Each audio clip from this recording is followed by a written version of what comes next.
ನಮಸ್ಕಾರ ಗುರು. ಇವತ್ತಿನ ದಿನ ಶುರುವಾಗಿದೆ ಜೇನಿನ ಜೊತೆ, ಅಂದರೆ ಜೇನುಹುಳುಗಳ ಜೊತೆ. ಆ, ನಾನು ಜೇನುಹುಳುಗಳಿಗೆ ಸೂಪರ್ ಕಟ್ಟಿಟ್ಟಿದ್ದೆ. ಅದನ್ನು ಫಿಲ್ ಮಾಡಿದೆಯಾ ಇಲ್ವಾ ಅಂತ ಇನ್ಸ್ಪೆಕ್ಷನ್ಗೋಸ್ಕರ ಓಪನ್ ಮಾಡಿ ಇವತ್ತು ನೋಡಿದೆ. ಬಟ್ ಅಷ್ಟೊಂದು ಫಿಲ್ ಆಗಿಲ್ಲ, ಜಸ್ಟ್ ಕೆಲಸ ಶುರು ಮಾಡಿದೆ. ಅದಾದ ನಂತರ 4-5 ದಿನದಿಂದ ಕಾಫಿ ಕುಯ್ದಿಟ್ಟಿದ್ದನ್ನ ಪಲ್ಪರಿಗೆ ತಗೊಂಡು ಹೊರಟ್ವಿ. ಬೆಳಿಗ್ಗೆ ಬೇಗನೆ ಹೊರಟಿರೋದ್ರಿಂದ ಮತ್ತು ಸೀಸನ್ ಆಲ್ಮೋಸ್ಟ್ ಖಾಲಿ ಆಗ್ತಾ ಬರೋದ್ರಿಂದ ಯಾರೂ ಇರಲಿಲ್ಲ. ಬೇಗನೆ ಪಲ್ಪಿಂಗ್ ಮುಗಿಸ್ಕೊಂಡು ಮನೆಗೆ ಬಂದ್ವಿ.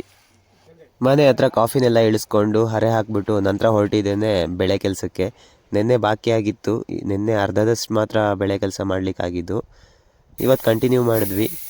ಇಲ್ಲಿ ಹಕ್ಕಿಗಳೆಲ್ಲ ಬೆಳೆ ತಿನ್ನಲಿಕ್ಕೆ, ಅಂದರೆ ಭತ್ತ ತಿನ್ನಲಿಕ್ಕೆ ಬಂದಿದ್ದ. ಅವುಗಳ ಹಾರಾಟ ನೋಡೋದೇ ಒಂಥರ ಮಜಾ ಗುರು. ಅದಾದಮೇಲೆ ಕೆಲಸ ಮುಂದುವರಿಸ್ದೆ. ಸಂಜೆ ತನಕ ಬೆಳೆ ಕೊಯ್ದುಬಿಟ್ಟು ಅದಾದ ನಂತರ ತರಕಾರಿ ಗಿಡಗಳನ್ನ ಹಾಕ್ತಾಯಿದ್ದೀನಿ. ಅದಕ್ಕೆ ಸ್ಪ್ರಿಂಕ್ಲರ್ ಮಾಡಲಿಕ್ಕೆ ಮೋಟ್ರ್ ಸ್ಟಾರ್ಟ್ ಮಾಡಿದೆ. ನೀರಿನ ವ್ಯವಸ್ಥೆ ಎಲ್ಲ ಮಾಡಿಬಿಟ್ಟು ಸ್ಪ್ರಿಂಕ್ಲರ್ ಸಹ ಶುರುವಾಯಿತು. ಈ ನೀರು ಹಾರಿಸೋದಿದೆಯಲ್ಲ, ಅದನ್ನು ನೋಡೋದೇ ಮಜಾ ಗುರು. ಎಂಥ ಸಖತ್ತಾಗಿರುತ್ತೆ ಗೊತ್ತಾ, ಅದೆಲ್ಲ ಅನುಭವಿಸ್ತವ್ರಿಗೆ ಗೊತ್ತು. ಹಾಗೆ ಸಂಜೆ ಟೈಮಲ್ಲಿ ನಮ್ಮ ಹಸುಗೆ ಜೇನುಹುಳ ಕಡಿದ್ಬಿಟ್ಟಿತ್ತು. ಹಾಗಾಗಿ ಕಾಂಪೌಂಡರ್ನ ಕರೆಸ್ಬಿಟ್ಟು ಅದಕ್ಕೆ ಡ್ರಿಪ್ ಮತ್ತು ಇಂಜೆಕ್ಷನ್ ಎಲ್ಲ ಹಾಕಿಸಿದ್ವಿ. ಹಸು ಅಂತೂ ಒದ್ದಾಡ್ಬಿಡ್ತು.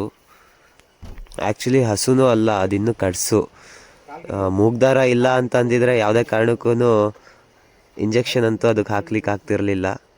ಅಷ್ಟು ಕೀಟ್ಲೆ ಮಾಡ್ತಿತ್ತು ಪಾಪ. ಅದಕ್ಕೂ ತುಂಬ ಗಾಬರಿ ಆಗಿರುತ್ತಲ್ಲ, ಹಾಗಾಗಿ 2 ಸಲ ಡ್ರಿಪ್ ಹಾಕುವಾಗ ಚುಚ್ಚಿಸ್ಕೊಂಡು, 2 ಸಲ ಇಂಜೆಕ್ಷನ್ ಕೊಡುವಾಗ ಚುಚ್ಚಿಸ್ಕೊಂಡು, ಪಾಪ ಅದಕ್ಕೂ ಭಾರಿ ಸುಸ್ತಾಗ್ಬಿಟ್ಟಿತ್ತು. ಬಟ್ ಸ್ಟಿಲ್ ನಾನು ಮಾಡಲೇಬೇಕಾಗಿದೆ. ಇದೆಲ್ಲ ಕಂಪ್ಲೀಟ್ ಮಾಡೋಷ್ಟರಲ್ಲಿಗೆ ನಮಗೂ ಸಾಕಬೇಕಾಗೋಯ್ತು.